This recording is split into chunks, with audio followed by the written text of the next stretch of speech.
Hi friends. So last video நம்ம என்ன பார்த்திருந்தோம் அப்படினா simple interestல ஒரு 10 ப்ராப்ளம் பார்த்திருந்தோம். Again simple interestல இன்னும் கொஞ்சம் difficultான ப்ராப்ளம்ஸ் இன்னொரு 10 ப்ராப்ளம்ஸ் இந்த வீடியோல பார்க்கலாம். ஓகே.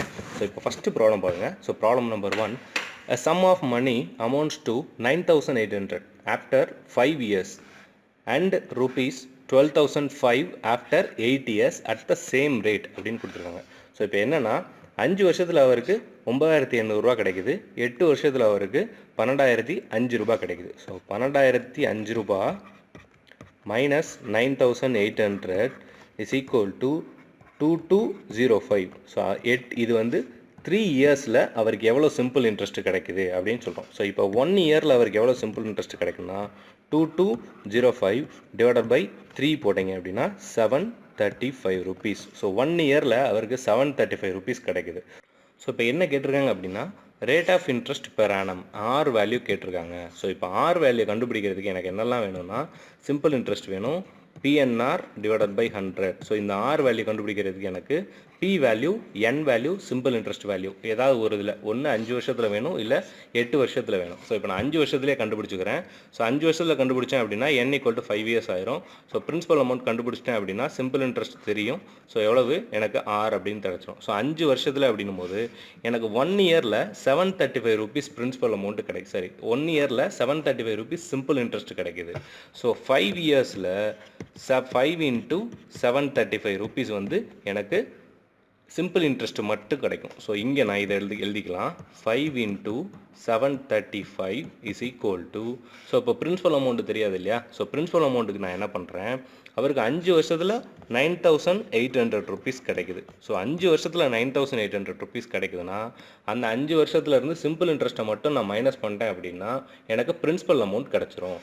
ஸோ இப்போ 5 வருஷத்துக்கு சிம்பிள் இன்ட்ரெஸ்ட் எவ்வளவு? 5 into 735.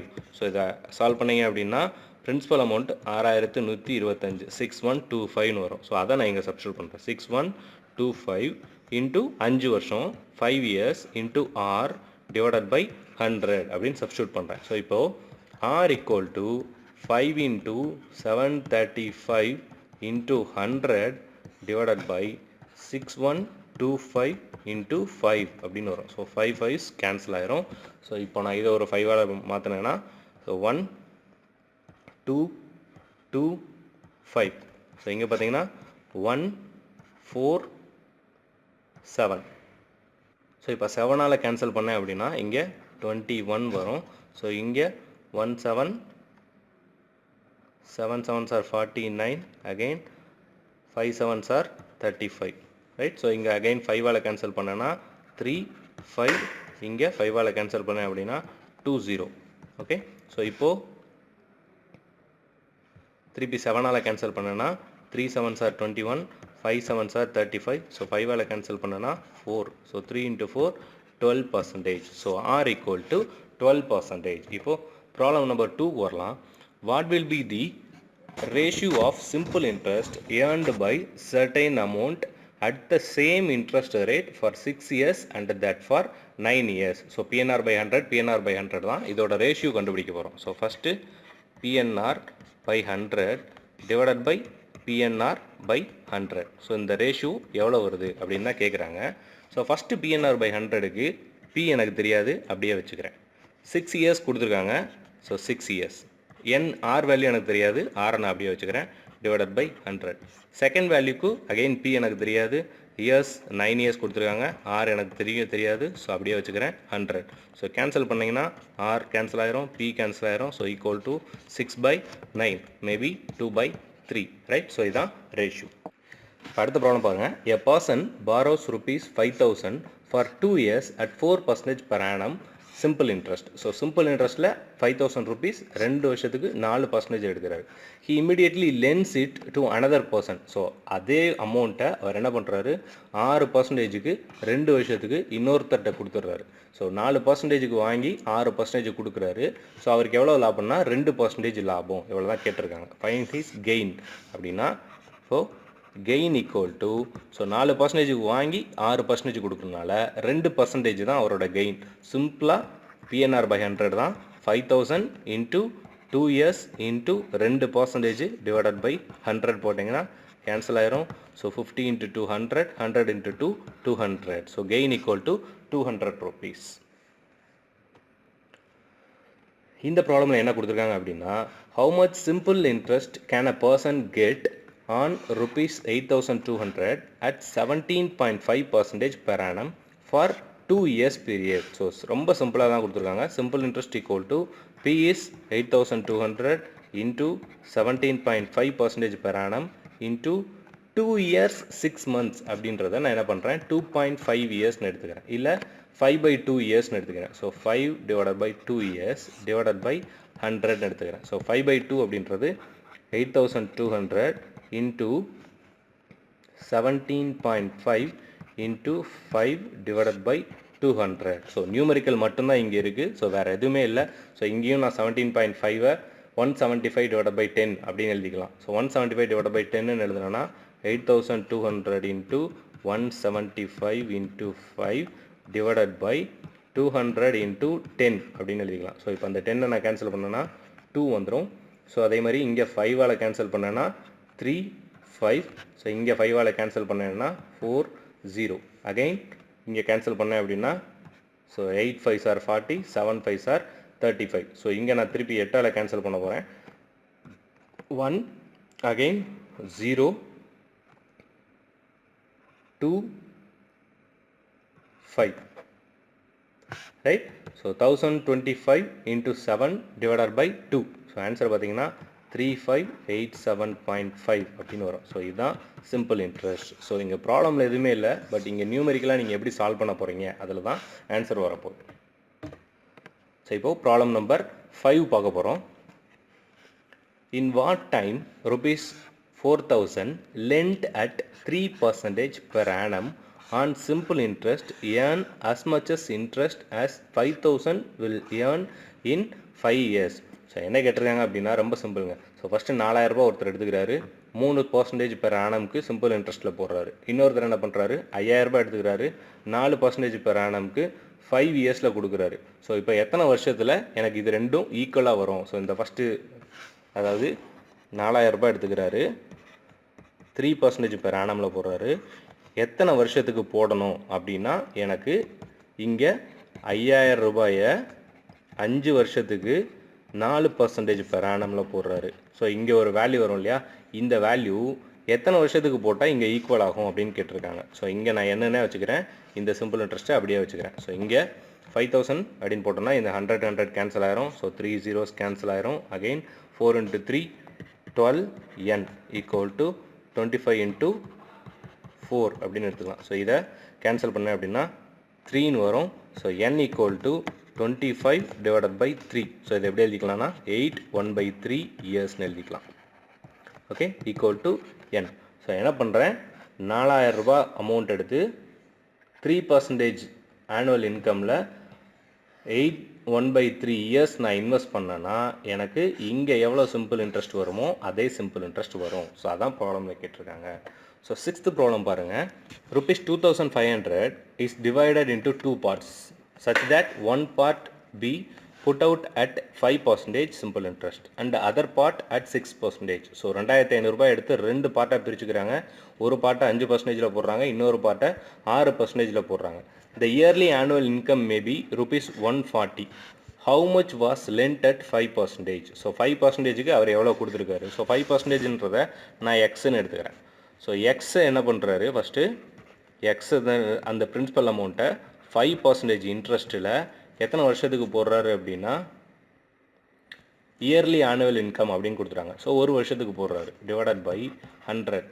ஓகே, ஸோ இது ப்ளஸ் பேலன்ஸ் இருக்கும் இல்லையா 2,500 ரூபாயில். இப்போ 2,500 மைனஸ் எக்ஸ் இன்ட்டு எத்தனை பர்சன்டேஜுக்கு போடுறாரு, 6%க்கு போடுறாரு. எத்தனை நாளைக்கு போடுறாரு, ஆனுவல் இன்கம் தான் சொல்லியிருக்காங்க. So 1 divided by 100 is equal to எவ்வளோ சொல்லியிருக்காங்க, 140 ருபீஸ் சொல்லியிருக்காங்க. ஸோ இப்போ பார்த்தீங்கன்னா 5x plus 2,500 into 6 minus 6x equal to 140 into 100 அப்படின்னு எடுத்துக்கலாம். ஸோ இப்போ 2,500 into 6 வந்து 15,000 வந்துடும். ஸோ 1 for 0 0 0 minus 15,000 அப்படின்னு போட்டிங்க அப்படின்னா இங்கே 1000 rupees வரும். ஸோ இங்கே 5x minus 1000 வரும். ஸோ இங்கே 5x minus 6x minus 1x வரும். So x equal to 1000. So என்ன பண்ணுறாரு 1000 rupees எடுத்து 5% இன்ட்ரெஸ்ட்டில் போடுறாரு. மிச்சம் இருக்க 1500 ரூபாய் எடுத்து 6% இன்ட்ரெஸ்ட்டில் போடுறாரு. ஸோ தட் அவருக்கு டோட்டல் இன்கம் 140 rupees கிடைக்கும். ஸோ நெக்ஸ்ட் ப்ராப்ளம் ரொம்ப சிம்பிள் தான். ஒரே ஒரு டேட்டா மட்டும்தான் மாற்றி எடுக்க போகிறோம். ஸோ இங்கே what will be the simple interest on rupees 80,000. So P equal to 80,000. Right. So அடுத்து 16 2/3 per percentage per annum அப்படின்னு கொடுத்துருக்காங்க. So R equal to 16 into 2/3. இதை நான் எப்படி எழுதிக்கலாம் 50 divided by 3 அப்படின்னு எழுதிக்கலாம். இதுதான் annual percentage. அடுத்து for 9 months கொடுத்துருக்காங்க. So N equal to 9 months. Okay. So இது ஆல்ரெடி நம்ம என்ன சொல்லியிருக்கோம் மந்த் வந்தால் அதை இயர்ஸில் கன்வெர்ட் பண்ணி எழுதிக்கோங்க. எவ்வளோ மந்த்ஸாக இருந்தாலும் அதை இயர்ஸில் கன்வெர்ட் பண்ணுறதுக்கு டிவைடட் பை 12 போடுங்க. ஸோ 9 டிவைடட் பை 12 இயர்ஸ் அப்படின்னு வச்சுக்கிறோம். ஸோ இப்போ ரொம்ப சிம்பிள். அடுத்து என்ன கேட்டிருக்காங்க simple interest equal to P is 80,000 into N equal to 9 divided by 12 into rate of interest is 50 divided by 3 into usual ஒரு 100 போடுவோம் இல்லையா. ஸோ அந்த 100 போடுவேன். ஸோ சால்வ் பண்ணிங்க அப்படின்னா answer will be 10,000. Simple interest equal to 10,000 rupees. Okay. So இந்த problem பார்த்தீங்கன்னா ரொம்ப இன்ட்ரெஸ்டான ஒரு ரொம்ப டிஃப்ரெண்ட்டான ஒரு ப்ராப்ளம். ஸோ இதில் என்ன கேட்டிருக்காங்கன்னா ஃபைண்ட் தி சிம்பிள் இன்ட்ரெஸ்ட் தான் கேட்டிருக்காங்க. ஆனால் ₹5,000. So P equal to 5,000 rupees. 6% per annum. R equal to 6% per annum அப்படின்னு சொல்லிட்டாங்க. ஸோ இப்போ ரேட் ஆஃப் இன்ட்ரெஸ்ட் கொடுத்துட்டாங்க. அடுத்து என்ன கேட்டிருக்காங்க அப்படின்னா பீரியட் நம்பர் ஆஃப் இயர்ஸ் எடுக்கணும். ஸோ N equal to அதையும் நான் ஆனுவலாக தான் எடுக்கணும். பட் என்ன கொடுத்துருக்காங்கன்னு பாருங்கள் 5th February to 19th April அப்படின்னு கொடுத்துருக்காங்க. ஸோ இப்போது 5th February to 5th March பாருங்கள். 5th February to 5th March பார்த்தீங்கன்னா இது ஒரு 30 டேஸ்ன்னு நம்ம எடுத்துக்கணும். அப்படி இல்லைனா 1 monthன்னு எடுத்துக்கோங்க. அதே மாதிரி 5th March to 5th April எடுத்துக்கிட்டிங்கன்னா இது ஒரு 30 டேஸ் இருக்கும். ஸோ இதையும் நான் ஒரு 1 monthன்னு எடுத்துக்கிறேன். ரைட்டா. ஸோ இப்போ அடுத்து 6th April to 19th April. So இதை நான் எப்படி எடுத்துக்கணும்னா ஒன்று 14 டேஸ்ன்னு எடுத்துக்கோங்க, இல்லை 0.5 monthsன்னு எடுத்துக்கோங்க, இல்லை 15 டேஸ்ன்னு எடுத்துக்கோங்க. ரைட்டா. ஸோ இது ஆன்சரில் உங்களுக்கு எது நியர்பையாக இருக்கோ அதை போட்டுக்கோங்க. இப்போ நான் 14 டேஸ்ன்னு எடுத்துக்கிறேன். இப்போது மந்த்ஸ் கணக்கில் எடுத்தேன் அப்படின்னா இதுக்கு மொத்தமாக 2.5 months வரும். ஸோ 2.5 monthsனால் நீங்கள் இங்கே எப்படி எழுதுவீங்க N equal to 2.5 divided by 12ன்னு எழுதி ஆன்சரை கொண்டு வந்துடுங்க. இப்போ நான் டேஸ் கணக்கு எடுக்கிறேன். ஏன்னா இதுவரை நம்ம டேஸ் வச்சு நம்ம ஒரு ப்ராப்ளம் கூட சால்வ் பண்ணல.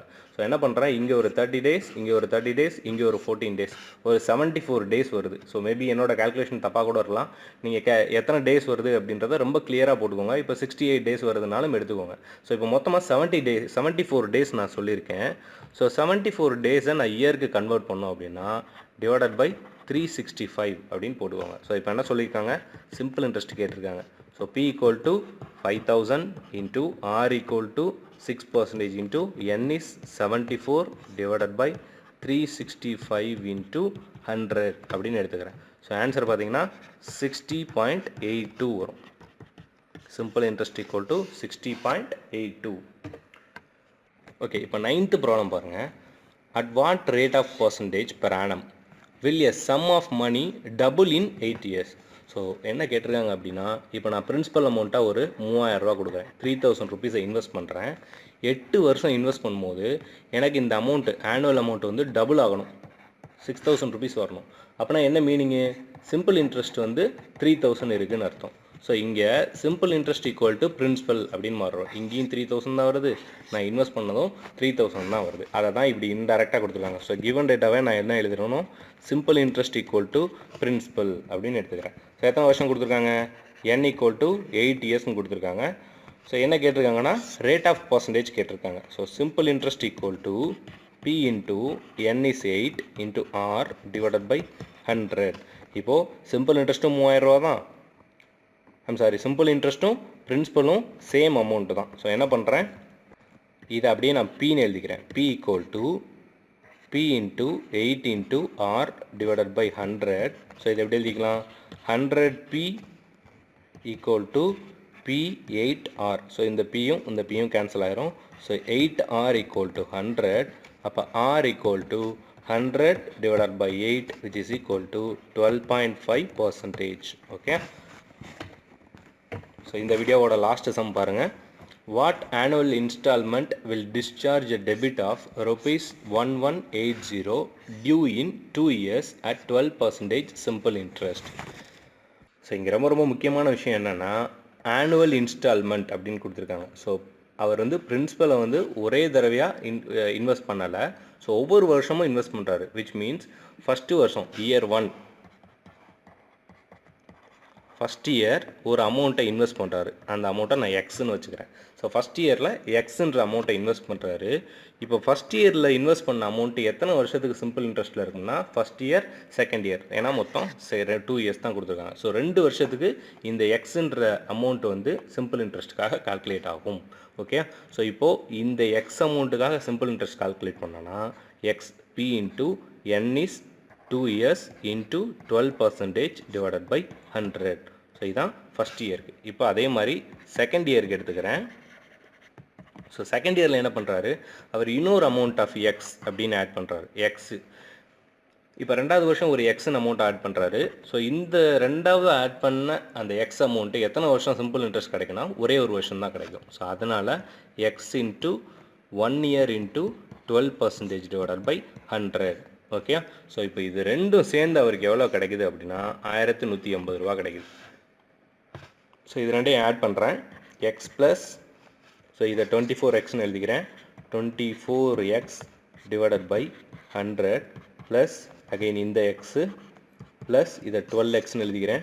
12x divided by 100 equal to 1180. So 100 நான் எல்சிஎம் எடுத்தேன் அப்படின்னா இங்கே ஒரு 100x இங்கே ஒரு 100x வந்துடும். So 100x plus 24x 124x, இங்கே ஒரு 100x 224x, இங்கே ஒரு 12x 224 236x equal to, so 100 அப்படியே ஆப்போசிட்டில் கொண்டு போகிறேன். 1180 இன்ட்டு 100 அப்படின்னு கொண்டு வந்துடுறேன். Okay.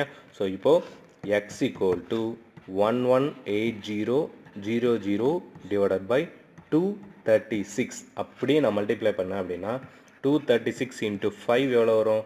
6 5s are 30, 3 15 18 1 2 5s are 10 11 1180. So 500. So X equal to 500 rupees. So meaning என்ன அப்படின்னா ஒருத்தர் என்ன பண்ணுறாரு, ஃபஸ்ட்டு வருஷம் ஒரு 500 ரூபாயை கொண்டு போய் இன்வெஸ்ட் பண்ணுறாரு. ஸோ இந்த 500 ரூபாய்க்கு ஃபஸ்ட்டு வருஷம் ஒரு சிம்பிள் இன்ட்ரெஸ்ட் கிடைக்கும், 2வது வருஷம் ஒரு சிம்பிள் இன்ட்ரெஸ்ட் கிடைக்கும். அதே மாதிரி 2வது வருஷம் இன்னொரு 500 ரூபாய் எடுத்து போய் இன்வெஸ்ட் பண்ணுறாரு. இதுக்கு இந்த வருஷம் மட்டும் ஒரு சிம்பிள் இன்ட்ரெஸ்ட் கிடைக்கும். ஓகே. ஸோ இப்போ மொத்தமாக ஒரு பிரின்சிபலாக 1000 ரூபாய் இன்வெஸ்ட் பண்ணியிருக்காரு. டோட்டலாக 3 சிம்பிள் இன்ட்ரெஸ்ட் கிடச்சிருக்கு. அந்த 3 சிம்பிள் இன்ட்ரெஸ்ட்டும் சேர்த்து 180 ரூபா. ரைட். ஸோ இப்போது மொத்தமாக இவருக்கு எவ்வளோ கிடைக்குதுன்னா 1000 rupees ப்ளஸ் 180 rupees 1180 rupees குமுலேட்டாக ஃபைனலாக கிடைக்குது. ஸோ அவர் ஒவ்வொரு வருஷமும் 500 ரூபாய் இன்வெஸ்ட் பண்ணார் 2 வருஷத்துக்கு அப்படின்னா அவருக்கு கடைசியில் 1180 rupees ஆனுவல் அமௌண்ட்டாக கிடைக்கும். ஓகே. Thank you all.